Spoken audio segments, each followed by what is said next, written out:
dia, boa tarde, boa noite. Você que está em algum canto desse planeta e que nos acompanha sempre aqui no programa Entrevista. É sempre bom ter você aqui conosco. Hoje nós temos uma convidada especial que logo eu vou falar um pouquinho sobre ela para você. Só que antes, vamos falar um pouco sobre os 4 pilares aqui que nós sempre abordamos no programa Entrevista, que é o líder, o gestor, a gestão e a liderança.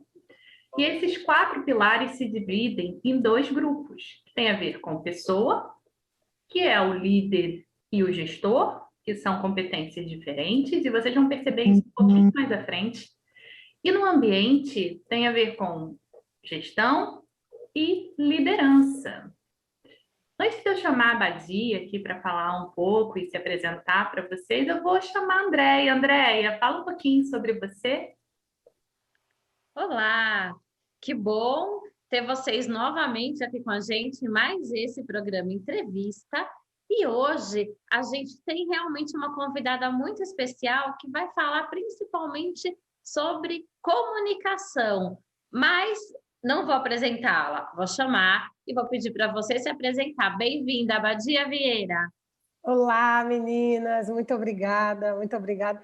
Eu gostaria muito de dizer que hoje é possível falar e fazer uma autoapresentação. Se fosse há 15 anos atrás, eu falava, não, gente, por favor, fala aí o que vocês quiserem de mim, que eu não... Porque normalmente essa fase de apresentação é uma fase que é mais delicada, né? Porque a gente sempre pensa, como é que eu me apresento? Eu me apresento pelas minhas habilidades, eu me apresento pelas minhas características. Tem muita gente que tem essa dúvida, né? E a coisa que eu gosto mais de me apresentar é que eu sou uma pessoa, claro, essa parte eu não precisava dizer, eu sou uma pessoa que gosta muito de utilizar as ferramentas, quando eu gosto de falar sobre mim, é uma pessoa que gosta de utilizar as ferramentas da arte com humor para transmitir qualquer informação, trocar conhecimento, conhecer pessoas.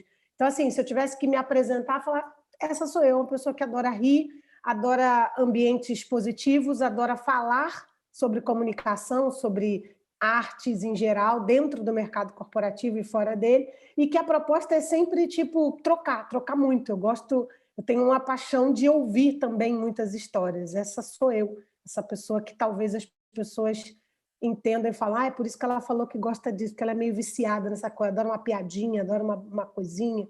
Essa sou eu, minha gente. Muito bom, Abadia. E a Abadia é da área do teatro, né? E a criatividade anda ao lado dela, né? Quando ela fala do sorriso aí, de proporcionar esse sorriso, ela só em conversar a gente já percebe isso, né, Abadia? Essa essência sua, né? Essa energia tão positiva e agradável na fala, e é muito bom ter você aqui conosco. Obrigada, muito obrigada. Agradeço mais uma vez aí o convite. Você é convidada hoje do nosso programa para falar sobre os 4 pilares do sucesso. E o primeiro desses pilares seria o líder. E quem é o líder? O líder é a pessoa que inspira, que faz acontecer, que motiva a equipe, que leva pessoas a entenderem a empresa e fazerem para a empresa. E nesse aspecto, eu gostaria de saber para você, no seu trabalho, na sua empresa, qual é a função do líder? Como é a Abadia como líder? Ótima pergunta, uma excelente pergunta, e que eu quero começar porque eu adoro falar de derrota. Porque para você falar em alguma outra coisa, tem que começar pela derrota, né? A minha formação, eu trabalhei toda a parte inicial da minha vida com a minha avó e com a minha mãe, uma empresa familiar, né? E quando você trabalha numa empresa familiar nos anos 80, né? Não sei se vocês podem realizar comigo a situação.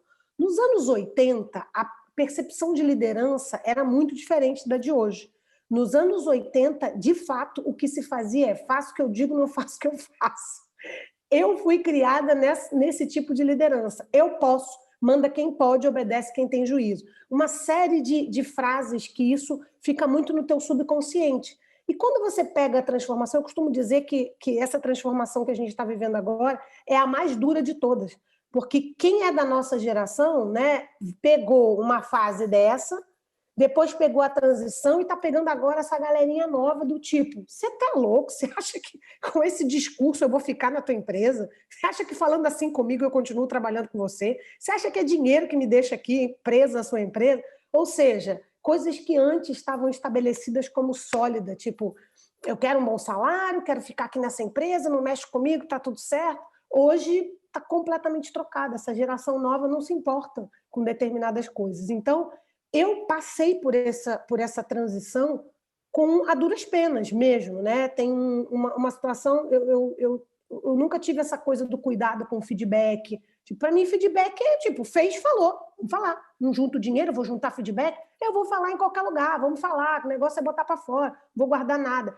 E eu sofri muito nessa minha transformação de liderança por ver pessoas muito boas da minha equipe indo embora porque eu não tinha jeito para falar. Porque, embora vocês tenham me elogiado com a minha positividade, eu sou um dragãozinho, meu amor. Eu sou aquela pessoa que o apelido era Porsche, que vai de 0 a 100 em fração de segundos. Aquela pessoa que não tem paciência. A paciência nem veio com ela. Então, por querer fazer tudo muito rápido e tal, então, uma coisa eu descobri.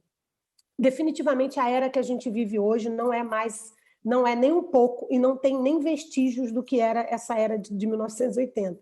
Então, o que eu percebo hoje é que se esse líder não tiver a empatia, ele não tem nada. Se as pessoas não perceberem na sua equipe que você está com ela, tipo, tamo junto, que essa frase é muito bacana, é muito legal, a gente usa muito, mas raramente, se você não percebe que essa frase do tamo junto, ela não é pragmática, de fato, você perde essas pessoas. Então, o que eu tenho notado isso nesse processo de liderança e como eu tenho pessoas que trabalham comigo, eu tive que me reinventar e ajustar principalmente a minha forma de falar. Porque às vezes você acha que está falando... Eu ainda falho muito, eu com áudio sou um perigo. Inclusive, eu estou até com toque agora, não sei se vocês sabem que é toque, é transtorno obsessivo, porque eu mando um áudio e aperto de novo para ouvir. Não está bom não, aí apago aquele áudio por causa desse cuidado que você começa a ter, que é uma coisa que não tinha antes. E eu não me culpo, tá? Eu deixo isso muito claro, é um processo, mas eu entendo que a gente tem que estar atento. O que antes era tipo... Falei, gente, foi. Antes isso do que nada, que era antes um pouco da minha visão. Eu acredito que hoje o líder ele não consegue mais, mesmo que não seja numa corporação grande que está regida por uma série de leis maiores, né? Mesmo em empresas pequenas, as pessoas têm percebido isso. Espero não ter me estendido muito, porque eu falo muito mesmo, né, gente? Essa coisa aí, deixar falar 3 horas, como é que faz? Mas falar é ótimo, né? E eu acho que é bacana essa posição sua. Por quê? Porque o líder, ele se aperfeiçoa, ele se molda às situações e também de acordo com a sua equipe, né? Então, essa história de você dizer, eu mando áudio, depois eu ouço de novo. Você está, na verdade, se adequando ao seu público, a quem você está falando. E muita gente fala, a liderança, ela é nata, ou a pessoa é líder, ou a pessoa não é líder. E é exatamente o contrário. Primeiro, que as pessoas se transformam, como você disse, e a liderança, ela se treina, ela se aprimora. A pessoa pode até ter nascido com o diamantinho bruto, mas se lapida, concorda? Concordo plenamente. Eu acho que sim. Existem características que facilitam porque eu acho que assim, a questão da proatividade, eu não sei se a pessoa vem com um chip da proatividade quando nasce, entendeu? O comportamento acho que é treinável. Eu não sei se a proatividade acho que você pode treinar, mas às vezes quando fala do líder nato, acho que as pessoas confundem às vezes com impulso, com o ímpeto de ir à frente, né? De realmente estar à frente como um líder, né? Alguém que vai desbravar, que vai começar. Eu não sei se todas as pessoas, né? E eu até acredito que não, porque tem pessoas mais retraídas, mais cautelosas, né? Mas que não impede nem um pouco dela ser líder. É um outro tipo de liderança que vai se adequar a outro tipo de pessoa. É o que eu acredito, né? O meu jeito expansivo, mesmo que eu tome todos os cuidados, tem gente que não vai se adequar. Deus me livre. A Badia nesse 220, que eu não consigo trabalhar com a Badia não, gente. Esquece. Trabalha com outra pessoa. E é normal, como eu também, dependendo da personalidade da pessoa. Gente, não consigo 10 minutos.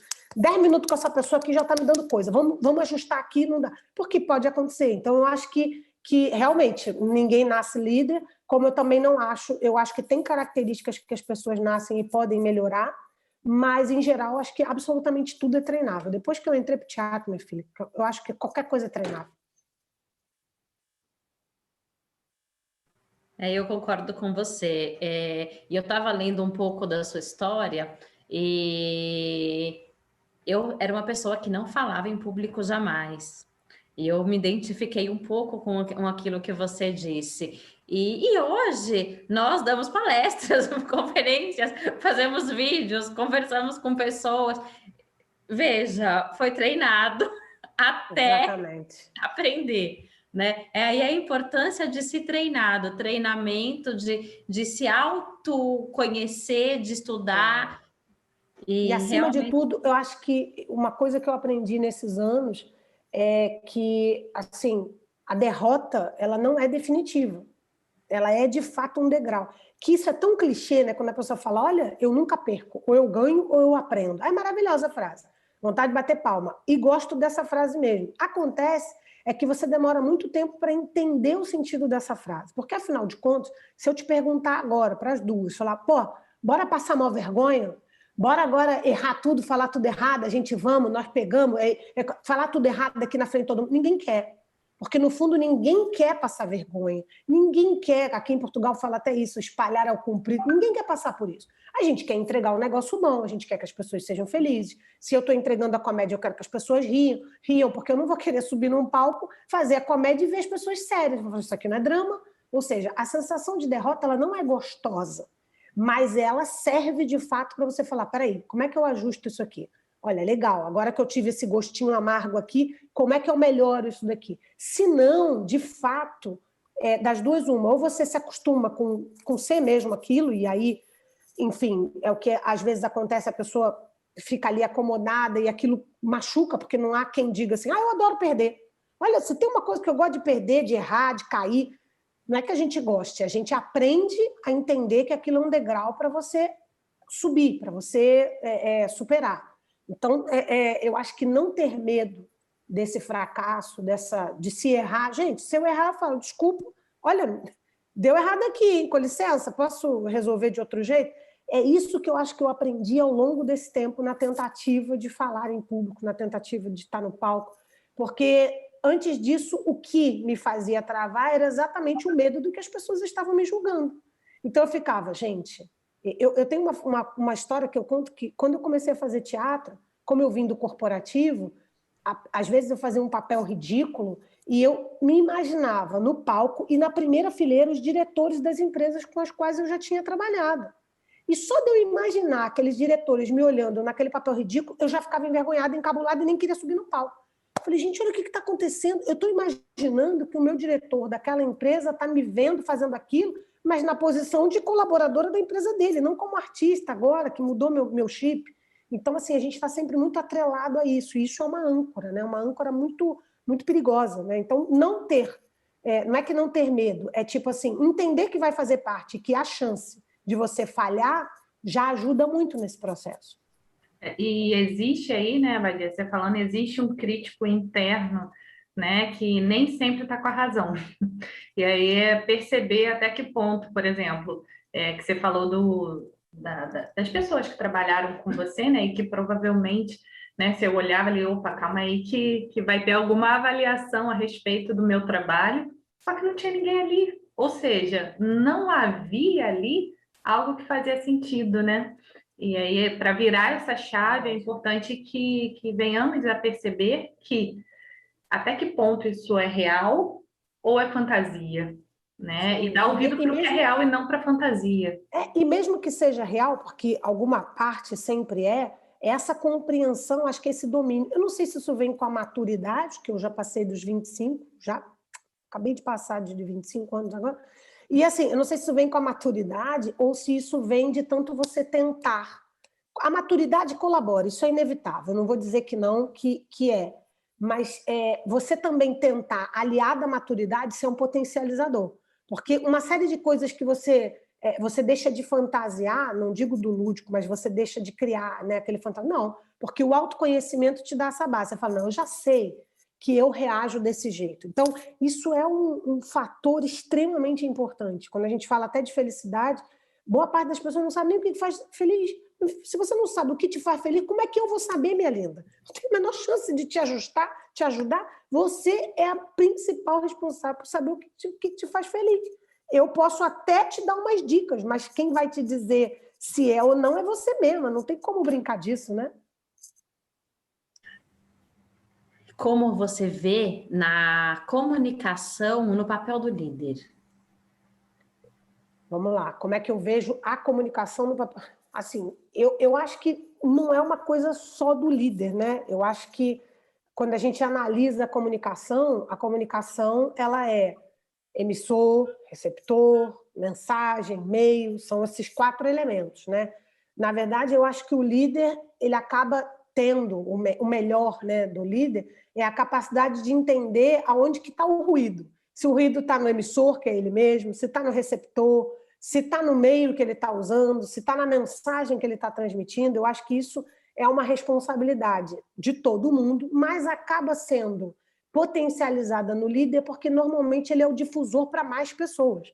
Então, assim, tem essa questão da responsabilidade dele, mas eu acho que quando todo mundo que faz parte daquele time começa a pensar dessa mesma forma, nesse nível de responsabilidade, por exemplo, eu também tenho que devolver, né? Quando alguém me passa uma informação, eu tenho que dizer se está ok, tenho que dar esse feedback. Se eu consigo com que meu time esteja alinhado nessa responsabilidade, eu não me sobrecarrego enquanto líder, porque eu consegui transmitir a principal mensagem, que a principal mensagem essa mensagem é de todo mundo e é de ida e volta. Então, se ele consegue fazer com que isso chegue e ricocheteie, né, nele, deu um problema aqui no negócio. Não travou, não, fui eu mesmo que deu um negócio aqui. Ele consegue fazer com que aquilo seja mais fácil, que eu acho que esse é um grande desafio da comunicação do líder, né? Essa via de mão dupla. Exatamente. E o gestor? Nós estamos falando de pessoas e o gestor, quando a gente fala do gestor, a gente vai lembrar do cargo, que a gente pode chamar de gerente, de supervisor, de diretor e das funções desse cargo, né? Conta pra gente como é a Abadia na função de gestora. Olha, eu preciso dar detalhes específicos, porque eu posso passar vergonhinha aqui. Eu me acho, assim, literalmente, francamente falando, assim, sem falsa modéstia nenhuma, eu me acho péssima gestora. Você está assim, falando francamente, assim, é bom falar sem falsa modéstia, né? Porque, assim, é impressionante porque pressupõe a gestão é um equilíbrio, né? A gestão é você gerenciar, independente do cargo que você tenha, é gerir. E eu tenho uma característica, é muito sexista isso que eu vou falar, mas vou falar. Eu tenho uma característica masculina em mim que é predominante. Ou seja, e é engraçado que eu mudei, eu não era assim e de um tempo para cá eu mudei. Eu não sou multitask, embora já tenham comprovações científicas que o multitask não existe, né, tecnicamente, mas existem pessoas com mais habilidade. Eu não sou essa pessoa. Eu sou muito aquém na organização do que deveria de ser, porque eu tenho uma dualidade no meu cérebro que é engraçado. O artístico com o analítico, eles degladiam a cada segundo dentro de mim. Então, ao mesmo tempo que eu tenho uma coisa, uma parada super lúdica, com isso que lá, vem um lado analítico e fala, do jeito que você está aqui com essa organização, com essa ingerência, você não vai avançar. Então, eu tenho um sabotador aqui que vive comigo aqui, brigando. Então, eu me acho, assim, acho que a questão da gestora Abadia, por questões também comportamentais, que eu já disse antes sobre, né, o meu gêniozinho, que é bacana, eu acho que assim, esse meu aperfeiçoamento ele acaba sendo dobrado, porque eu me considero, numa nota de 0 a 10, eu me considero aí uma gestora 4,5 navegando por 5, percebe? Então, e não que isso seja... a Abadia quer se detonar. Então, acho que essa coisa da gestão, para mim, né, como gestora, eu tenho esses percalços que são muito nítidos. Eu não tenho essa visão muito, às vezes, pragmática de agora, eu às vezes sou muito de planejar, olha, eu quero desenvolver isso, quero desenvolver aquilo. Eu acho que eu tenho mais... as minhas características assim, na gestão... Eu sempre fui muito da área comercial, meu histórico profissional foi de área comercial. E a área comercial, ele se gere, né? Ele vai lá, ele resolve, ele marca, resolve as visitas. Eu sempre tive muito essa proatividade, tem a ver com a comunicação, tem a ver com a argumentação, era uma coisa que eu tinha. Quando você pensa em gestor, né, ainda mais de equipe, eu acho que as soft skills, agora eu gastei bem, né, obrigada. As soft skills, assim, são muito... As exigências são maiores ainda do que eu tenho que gerir, obviamente, mas eu me sinto assim ainda muito no desenvolvimento, né? No processo evolutivo do ser humano. Eu me acho um neandertal, vamos dizer assim, no estilo de gestora. Pronto. Cheguei nem ao Homo sapiens, como é que pode? Eu acho que a gestão, na verdade, cada um tem realmente o seu ritmo e o seu modo de fazer. Mas quando a gente fala de metas, de objetivos, como você se vê nesse aspecto, de atingir as metas? Eu sou muito competitiva, né? Isso aí agora eu não vou falar mal de mim, não. Isso aí eu vou falar bem. Porque eu sou o tipo de pessoa que, meu amor, eu botei o negócio na cabeça, que desespero que é. Que a meta nunca foi... Quando eu trabalhei na área comercial das empresas, a meta não era da empresa, a meta era minha. Porque a minha primeira aula de comercial foi assim, eu entrei na empresa, o meu gerente na época falou, vamos no Rio Sul. Não sei se vocês conhecem o Rio de Janeiro, no Rio Sul é um shopping que tem lojas maravilhosas de roupa. Ele falou, vamos comprar umas roupas bacanas. Eu, na minha cabeça, não me comuniquei, pensei que a empresa ia bancar aquilo tudo. E larguei o aço na Shop 125. Falei o nome das lojas. Comprei roupa, comprei sapato, comprei bolsa, comprei um monte de coisa. E já com as bolsas já indo para o carro com o meu gerente, toda feliz da área comercial. Sentei no carro, falei, bom, preciso só ver como é que vai ser o reembolso, né, dessas compras. Ele, reembolso? Falei, peraí, temos aqui um gap de comunicação, meu amigo. Como é que foi isso aqui? Não tem reembolso? Ele falou, não, eu estou te dando a regra número 1 de vendas, que é gaste mais do que ganhe. Eu falei, gente, eu tinha 23 anos só, gente. Eu não podia fazer isso comigo, não, gente. A primeira aula que o homem me deu. E ali foi muito ruim, foi muito bom ao mesmo tempo, porque eu criei uma meta. Foi a primeira vez que eu tive contato com a meta. Que ele falou, olha só, vou te explicar uma coisa. Você está devendo isso, né? Se você vender isso, que é mais do que a meta que a empresa está te pedindo, você paga isso e ainda sobra. Tu pode voltar aqui e comprar mais. E eu falei, gente, a única coisa que eu não posso é não vender isso. Eu tenho que vender isso, porque senão eu estou lascada. Como é que faz? E ali, de um jeito muito abrupto, eu aprendi o que é cumprir metas, porque eu falei, bom, agora eu entendi. Desde então, eu comecei a criar minhas metas. Então, quando eu me mudei, que eu fiz o processo, que eu montei a minha empresa, depois quando eu trouxe a minha empresa para Portugal, tudo foi a partir de metas, do tipo, olha, eu tenho essa meta é minha. E isso foi tão encroado em mim que eu não preciso hoje de um gerente para me dizer o que eu tenho que fazer para alcançar a minha meta.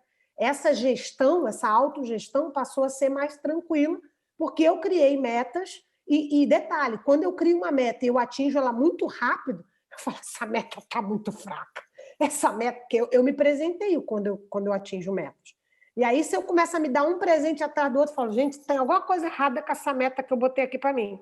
Que eu estou atingindo essa meta muito rápido. Todo mês eu atinjo a meta. Não, tá ruim. Então, eu comecei a criar isso, e não só uma meta comercial, mas eu passei a criar metas de outras coisas, de desenvolvimento, metas de estudo, né? Recentemente, eu concluí o meu mestrado em cinema aqui em Portugal. Eu fui criando... Olha, a minha dissertação foi e voltou durante 1 ano com o meu orientador. E teve uma vez que eu mandei e voltei, eu falei, olha, mandei um e-mail para ele, falei, ô, senhor orientador, eu não sei qual a sua intenção, mas a minha é que eu vou concluir. Eu não sei quanto tempo o senhor está disposto a me devolver, mas eu tenho certeza que eu estou disposta a devolver com as correções, quantas forem necessárias. Desistir eu não vou. Desistir não faz parte do meu vocabulário. Então, eu acho que isso é muito importante, esse tipo de pensamento, né? O mindset mesmo, que faz com que você gerencie metas. Quando a meta não depende mais do outro, depende só de você, é a melhor maneira, porque você Fala, bom, meu compromisso é comigo mesmo. Quem tem compromisso consigo mesmo, porque também quem não tem compromisso consigo mesmo, isso não serve de nada, que a pessoa mesmo cria a meta, mesmo não bate, aí dá tudo errado. Mas a pessoa que tem essa característica é sensacional, eu acho que é bom. Bom demais, Abadia, o que você trouxe a respeito das metas, né? De você conseguir fazer esse equilíbrio, né? Esse equilíbrio do que você quer alcançar e o que é necessário ser feito para alcançar. E nós vamos entrar aqui na nossa terceira pergunta, que tem a ver com gestão. Você cria a meta, mas o que você precisa para alcançar essa meta? E isso tem muito a ver com os recursos que você tem disponível para você, né? Sejam recursos físicos, tecnológicos, também as pessoas que estão à sua volta, né? A sua equipa hoje. Quando você olha hoje para a sua equipa, Abadia, o que você identifica como recursos essenciais na gestão? Vamos lá. Recursos essenciais, está falando de pessoas, né? Pessoas, físicos, o tecnológico também. Eu acho o seguinte, eu particularmente aprendi a criar todas essas metas baseadas na circunstância que eu tenho. Sempre tenho projeções maiores, mais ambiciosas, mas eu procuro criar isso de acordo com os recursos que eu tenho, seja quaisquer que sejam eles. E o maior, assim, acho que o maior dos desafios é quando você está trabalhando com pessoas, você tem a limitação da preparação da habilidade dessas pessoas. Quando você está trabalhando com recursos, em geral, é grana. Vamos pensar assim claramente? Recurso é grana, pessoas são capacitações, são desafios que você tem nesse dia a dia. Então, uma das coisas que mais eu observo quando eu olho para o meu time, quando não se tem a grana, que normalmente quando a gente planeja um negócio, no planejamento são coisas que você vai atingir, é igual a roupa, né? Aquele sempre o númerozinho que é um bocadinho menor que você tem que fazer a dieta para caber nele. Normalmente, para o futuro, você olha aquele planejamento a longo prazo, é algo que você vai atingir. Eu costumo fazer a conta de trás para frente. Se eu quero atingir tal determinada meta, entre tanto pessoas quanto recursos, eu vou fazendo o que eu preciso de trás para frente para alcançar. E eu chego no que eu estou hoje. E ali eu vou vendo, bom, se eu preciso disso, eu vou precisar disso em qual época? Qual vai ser o meu deadline para ter isso, para senão eu vou ter que mexer nessa meta lá na frente. E eu faço isso não só com produção, que são as produções dos eventos, das coisas que eu faço. Essa característica de ser produtora é muito interessante, porque o produtor, ele é o quê? Ele é um antecipador de problemas. O produtor simplesmente ele pensa, onde é que pode dar errado? Vai dar errado aqui, aqui, aqui, aqui, aqui. E ele vai se antecipando a esses problemas. E aí ele consegue ter essa visão mais macro e se antecipar as coisas. A mesma coisa na meta. Quando você determina uma determinada meta, bom, até dia tal eu tenho que ter isso. Então, até dia tal eu tenho que ter isso que vai chegar até isso, até dia tal eu tenho que ter... E vai fazendo a conta ao contrário. E com isso você consegue identificar os recursos, o que você precisa fazer de ajuste, se você vai contratar mais alguém. Se esse recurso você não tem, como que você vai fazer esse recurso? É investimento externo? É recurso que você vai agregar? É uma outra pessoa? É um investidor próximo? É alguém da sua própria equipe que você vai transformar ele? Como a minha empresa tem muito disso, eu tenho muitos parceiros, né? E marcas e parceiros que, em determinados momentos, a gente precisa estar junto. Como a minha equipe ela é inflável, eu já trabalhei com 60 pessoas e a minha equipe normal tem 5. Então, a gente tem esse movimento de inflar e desinflar de acordo com as demandas. Então, o que eu acho que é a característica maior de quando você pensa e tem que gerir esse tipo de recursos, sejam pessoas ou coisas, né, ou elementos, é fazer essa conta de trás para frente. Tipo, é como que eu chamo um cronograma inverso, sabe?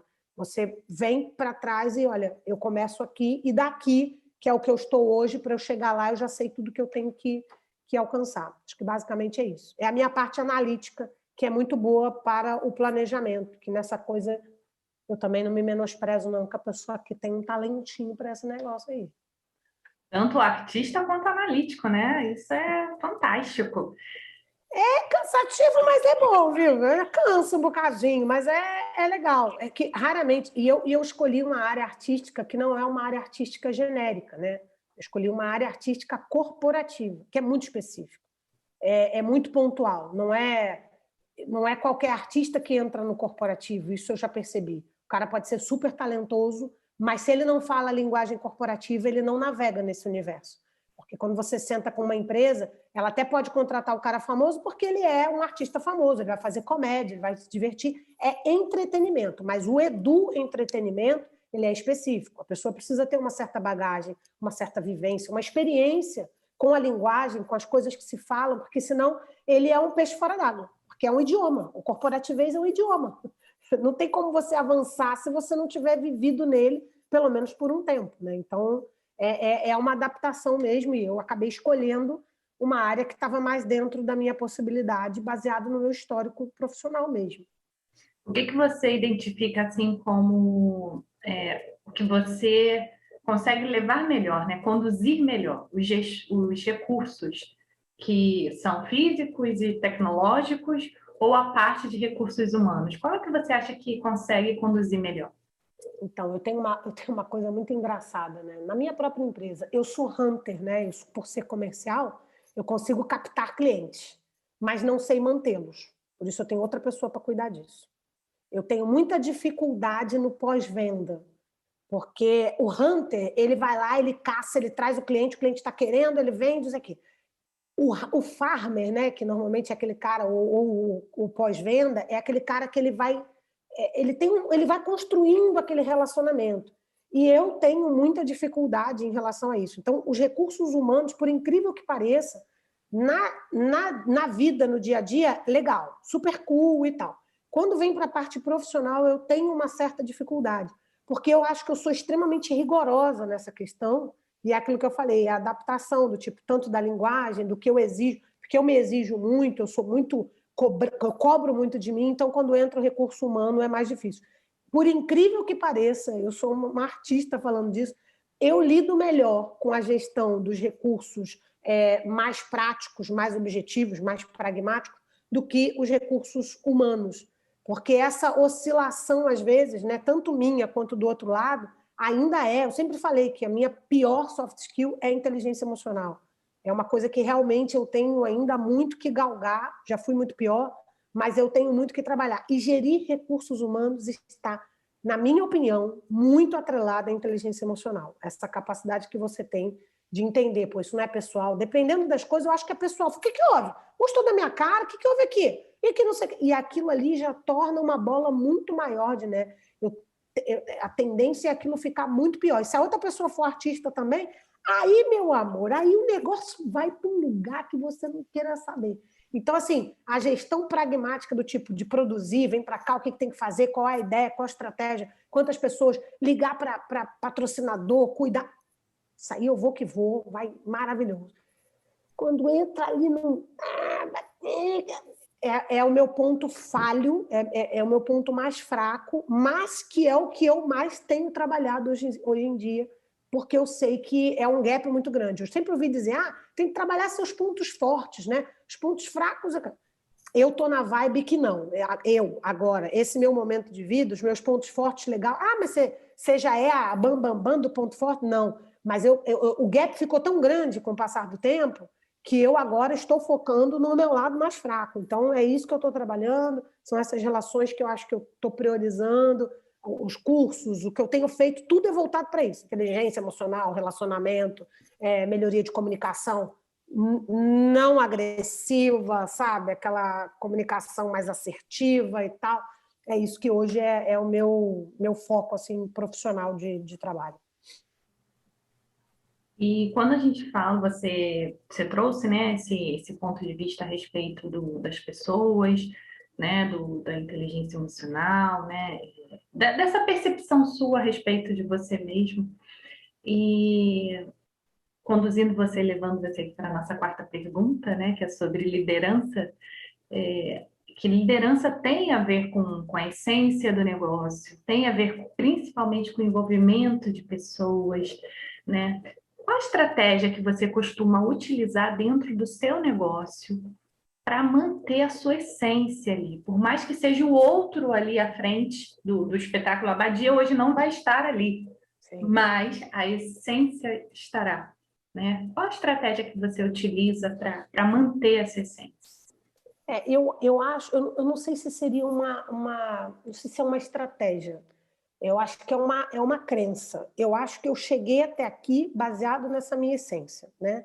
E eu sei que essa minha essência pode não agradar muitas pessoas. Demorei tempo para entender isso, tá? Eu briguei também durante muito tempo achando que eu tinha que ser uma unanimidade. Todo mundo que lidar comigo, todo mundo que me assistir tem que gostar daquilo. E não é, né? E hoje, graças, eu já tenho essa noção. Então, acho que não é uma estratégia, é uma certeza que eu tenho de que se essa essência sair, se eu deixar ela esvair, se eu não mantiver ela acesa e vibrante, as pessoas que gostam dela também não vão. E aí, que eu acho que é o que assim, pode vir a acontecer, o meu maior pesadelo é, se na minha essência eu não sou unanimidade, não tendo a essência, aí mesmo é que eu não vou ser, porque eu não vou ser nada. Porque a pessoa que não é a sua essência, ela não é nada. Ela é uma coisa ali que está no meio do caminho, que é um bocado daquilo, um bocado de outra coisa. A essência, acho que ela precisa estar ali latente. Então, como é que você faz? É questionando sempre, né? Quando bate alguma coisa, você tem um impulso de reagir, e a única pergunta que às vezes eu me faço é: em qual outra circunstância eu não agiria assim? Se a pergunta é, não, eu agiria assim, nessa, é quase que como eu estivesse fazendo um check do tipo, porra, essa é a minha essência. Não tem como. Eu não poderia agir de outra forma aqui, né? No sentido, quando você está falando da questão da essência. Comportamentalmente, você tem uma série de ações que você precisa fazer. Aquilo que eu falei, eu falo palavrão a 3x4, não falei um até agora. Significa que eu perdi minha essência? Não, significa que eu tenho noção, entendeu? Significa que eu não vou entrar numa igreja e porque as pessoas estão rezando e porque eu sou adepta ao palavrão, que eu vou falar 300 palavrões com um padre ou com um líder religioso. Isso não é perder a essência, isso é você ter noção, né? Agora, a minha essência é essa, eu não escondo, meu jeito é meio espalhafatoso, até quando eu falo sobre comunicação, às vezes as pessoas falam, Badia, pode gesticular? Eu falo, meu amor, eu gesticulo demais, esse é o meu jeito de me comunicar. Pode não ser o mais bacana, mas esse é o meu. Se eu fizer isso aqui agora, eu falei, então, gente, muito obrigada, vamos aqui, muito obrigada. Acabou, gente, acabou isso aqui, e não tem verdade. E se tem uma coisa que pessoas notam em outras pessoas, é quando não há verdade. Quando aquilo ali não é pragmático, quando aquilo ali não é verdadeiro, quando aquilo ali é fake.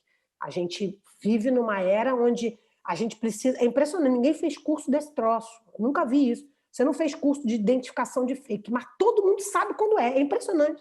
Você olha aqui e fala, tá forçado, né? Tá esquisito, né? E aquilo ali tá... A gente aprendeu de alguma forma, quando aquilo é fakeado, que aquilo ali tá só numa forma. Então, eu acho que basicamente o exercício que eu sempre faço é isso. Eu acho que o líder, para ele perceber isso, ele fazer esse testezinho, olha, em todas as circunstâncias, ou 2, 3, todas não são, né? A gente não vai ficar na Matrix aqui pensando em 1000 possibilidades, mas 2 ou 3 circunstâncias, eu agiria assim também? Agiria. Então é isso mesmo, é o que eu estou sentindo, eu acho que é o que vale, é o meu eu falando aqui mais forte. Exatamente, quando está claro, né, para você, quando está nítido, as pessoas percebem, né, e se identificam, e podem se identificar. É isso. Né? Ou não se identificam, mas isso também é legítimo. Isso é legítimo demais. Fala, pô, não tem nada a ver comigo, eu não gosto daquilo. Tá ótimo, é até melhor. Ou seja, mostre a sua essência, não deixe ela só aí dentro. Exatamente, é isso. Né? Abadia, nós estamos caminhando aqui para o final do nosso programa. Está sendo maravilhoso. Várias coisas que você colocou aqui, nossa, de suma importância, não só para o nosso negócio, mas também para a nossa vida. Né? Como você falou sobre a essência, se você não souber quem você é, como que o outro vai saber quem você é? Sim, qual é a sua identidade? Né? Tem pessoas... É engraçado que as pessoas não... Eu acho que se fala muito em autoconhecimento, mas eu acho que as pessoas nem sabem como desenvolver o autoconhecimento. Isso ainda acaba sendo uma coisa muito areia movediça, né? Falar, como é que eu sei? Como é que eu vou, né? As pessoas às vezes não têm caminhos para isso. E eu acho que isso é uma das falhas muito grandes, porque é uma era onde a gente tem curso de colocar a pinta na unha, tem curso para você aprender a colocar a pinta na unha. mas as pessoas se perdem no meio de tanto curso. Tem tanto curso que você nem sabe qual é o curso que você poderia, ou qual é o tipo de estudo que você poderia desenvolver para o autoconhecimento, né? Exatamente. E hoje nós falamos aqui de uma forma muito boa, bem, é uma comunicação fluida, né? Maravilhosa, divertida. Bom demais, Abadia. E falamos, a Abadia trouxe aqui para a gente falar um pouco sobre cada pilar, né? Líder. Se não tiver empatia, não tem nada. Gestor. Gerenciamento. É importante que você tenha equilíbrio. E também organização. Gestão. É importante frisar que recursos físicos, tecnológicos, tem que separar a grana.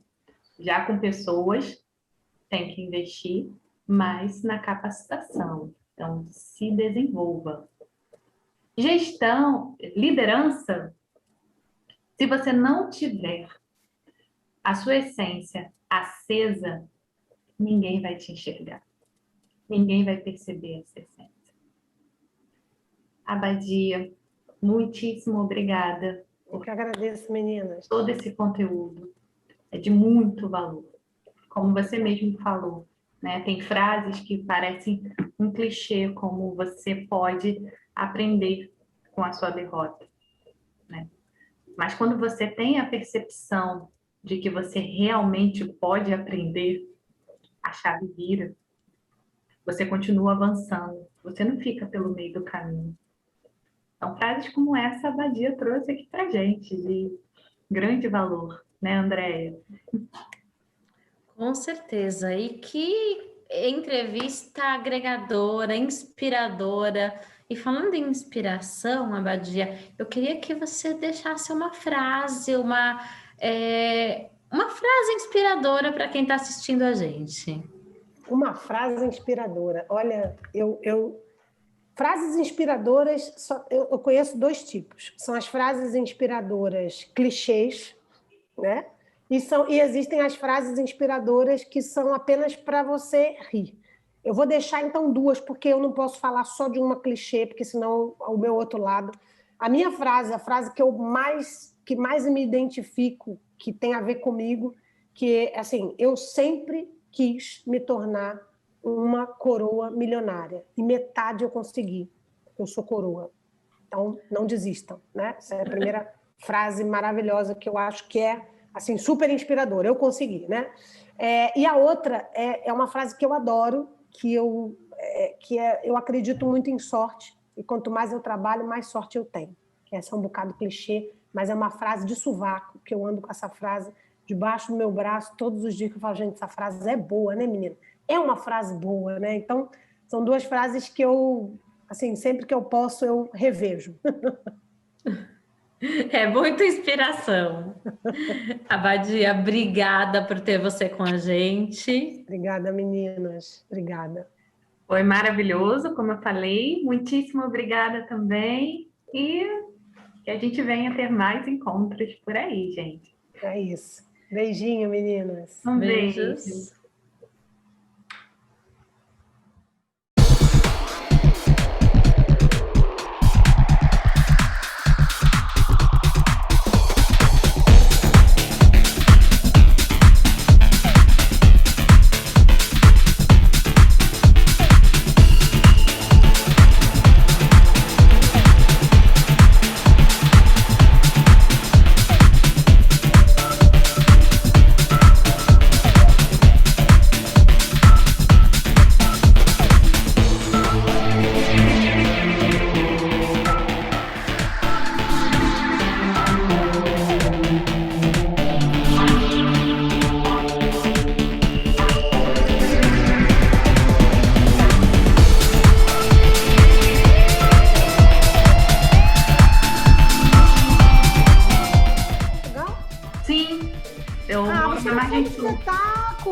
Hã? Você não foi no espetáculo. Eu não consegui ir. Puxa, vai ter em junho. Não te preocupes. É? Então vai ter tá. Em junho. 4 eu e 5 consigo de me junho. organizar. Esse ficou muito... 4 e 5 de junho. E vai ser ótimo, porque a gente tem uma cena de reunião de Zoom, menina. Ah, que legal! Tem uma cena exatamente com a reunião de Zoom, que, olha, eu se fosse você, não perdia. Vai ser bom demais, hein? Eu, se Até fosse você, não imaginando. perdia.